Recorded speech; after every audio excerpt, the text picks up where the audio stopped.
வாங்க, வணக்கம். இன்றைக்கி நம்ம வீடியோ பார்க்குறவங்கப்பா, அம்மா கம்மங்கூழ் வீடியோ போடுங்கம்மா அப்படின்னு கேட்டாங்க. அதுக்கு தேவையானது அம்மா அந்த எடுத்து வச்சுருக்கேன், பார்த்துக்குங்க. இந்த கம்பை கழுவிடுவோம்ப்பா.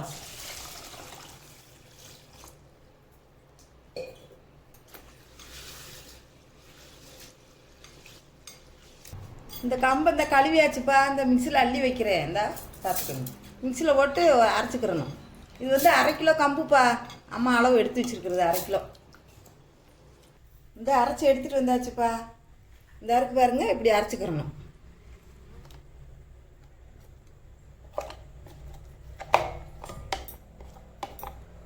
கொஞ்சம் தண்ணியாக இப்படி கலக்கிக்கிறணும்.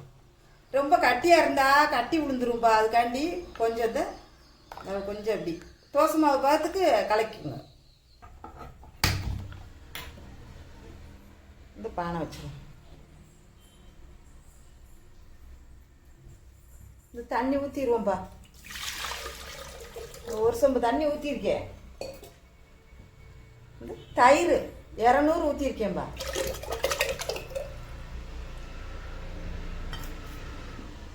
இது வந்து நல்லா இந்த தயிரும் தண்ணியும் நல்லா கொதிக்கணும். இந்த நல்லா கொதிச்சு வந்துருச்சு பாருங்கப்பா. இந்த பானை வந்து அம்மா அந்த கூழுக்காயவும் புதுமை பானை வாங்கியிருக்கேன்.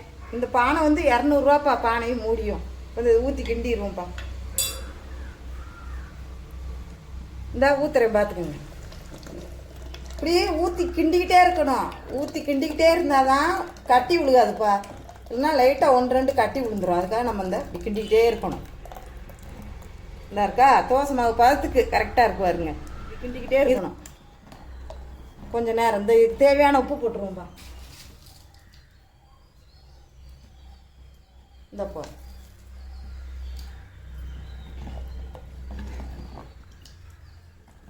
வெயில் எப்படி அடிக்குதுன்னு பாருங்க. இந்த வெயிலுக்கு நம்ம இந்த கம்மங்கூழ் இதெல்லாம் காய்ச்சி குடித்தோம்னா உடம்புக்கு நல்லா இருக்கும்ப்பா. இது தயிர் வேற ஊற்றி காய்ச்சிரோமா. இதை வந்து ஆனால் நீங்கள் நைட்டு காய்ச்சி வச்சுருங்க. நைட்டு காய்ச்சி வச்சுட்டு காலையில் தான் குடிக்கணும்ப்பா. காய்ச்சின உடனே குடிக்கக்கூடாது. மண்பானை இருந்துச்சுன்னா மண்பானையில் காய்ச்சிக்கோங்க. மண்பானை இல்லைன்னா ஈயச்சட்டியில் காய்ச்சிக்கோங்கப்பா. ஆனால் சில்வர் பாத்திரத்தில் மட்டும் காய்ச்சாதீங்க, ஏன்னா அதை அடிப்பிடிச்சிரும். சில்வர் ஈயச்சட்டியில் காய்ச்சிக்கலாம். இந்த பாருங்கள், ரெடி ஆயிடுச்சுப்பா கூழ். கம்மங்கூழ் நல்லா ஜம்முன்னு ரெடி ஆயிடுச்சு. இங்கே பாருங்கள், இந்த அளவுக்கு நல்லா கொதிச்சு வந்தோடனே ஜம்முன்னு வாசம் வந்துடும்ப்பா. வெந்த வாசம் வந்துடும் கூழ். அப்படியே நம்ம அடுப்பு நிப்பாட்டிக்கிற வேண்டியது. இதை நம்ம காலையில் தான் பார்க்கணும். இப்போ அம்மா நைட்டு காய்ச்சிருக்கேன். இதை காலையிலைக்கு பார்ப்பேன்.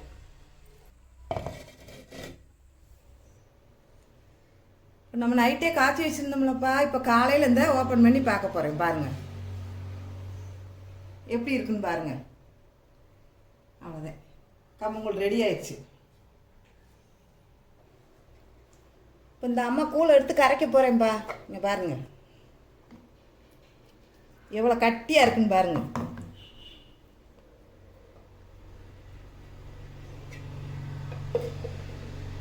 தண்ணி ஊற்றிக்கிடுவோம். இந்த கூழை வந்து நம்ம கைட்டு தான்ப்பா கரைக்கணும். ஸ்பூன்ட்டெல்லாம் நீங்கள் இப்படி கரைச்சிங்கன்னா அவ்வளோவா டேஸ்ட் வராது.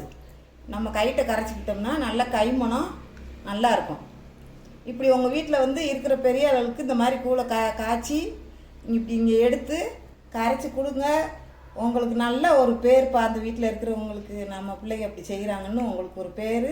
உங்களுக்கு அவங்க சந்தோஷமாக உங்களுக்கு என்ன பிடிக்குதோ உங்களுக்கு வாங்கி தந்துடுவாங்க. கைக்கு தங்க காப்பு கூட வாங்கி கொடுத்துருவாங்க. இப்போ கம்மங்கூழ் ரெடி ஆயிடுச்சுப்பா. இந்த கூழ் வந்து சுகர் இருக்கிறவங்க மட்டும் சாப்பிடக்கூடாதுப்பா. ஏன்னா அந்த கம்மங்கூழுக்கு வந்து சுகர் வந்து கொஞ்சம் கூடிக்கிறோம்.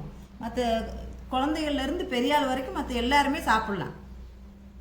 இந்த வீடியோ பிடிச்சிருந்துச்சுன்னா லைக் பண்ணுங்கள், ஷேர் பண்ணுங்கள். ஆனால் அதே மாதிரி அம்மாட்ட அடுத்து என்ன கூழ் வேணும்னு உங்களுக்கு கேளுங்க. அம்மா போட்டு காமிக்கிறேன்.